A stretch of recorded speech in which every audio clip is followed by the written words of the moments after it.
Today, the APC family in Imo is flagging off our state rally. But before now, we have been on our ward and local government tours and at our polling unit tours.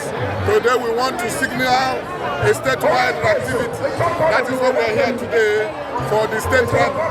And by the grace of God, His Excellency, Senator Uzodimma, the Vice President of the Federal Republic of Nigeria, is our special guest of honor.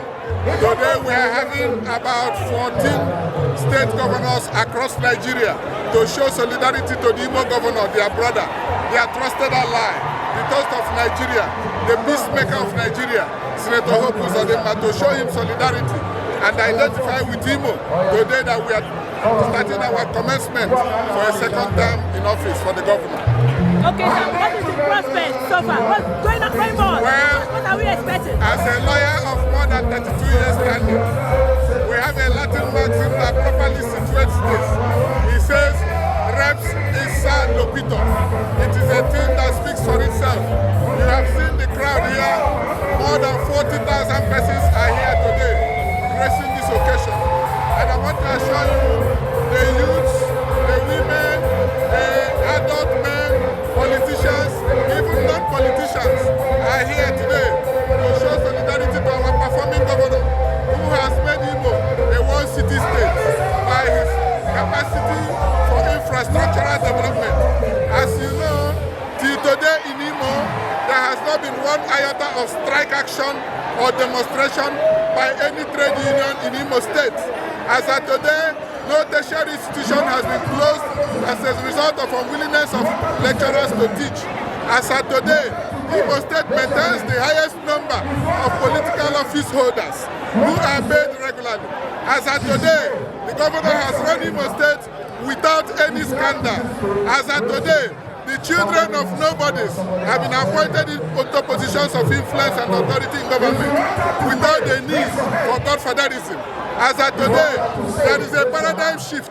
Imo people have agreed that there is a charter of equity which will come into play immediately the governor finishes his second term. And for all these and more, Imo people are grateful and committed to showing Nigerians that they truly love this man, this change agent God brought to us.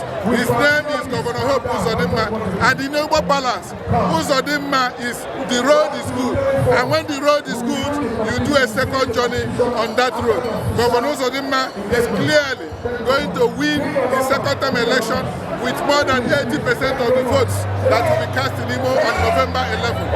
And by the grace of God, to the glory of God, Imo people will be happier on his second term because the distractions of insecurity, COVID-19, answers will not be there. It will be performance, performance, performance, project upon project, industry upon industry.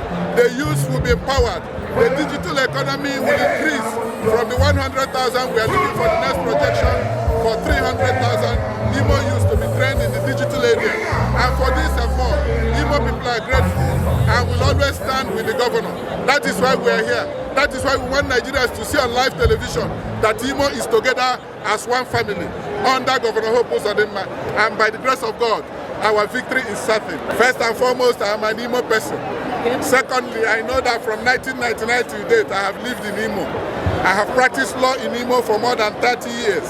And I know that the greatest sore point is the monopolization of that seat by a section, not because they wanted it that way, but because at every time it has always been contested.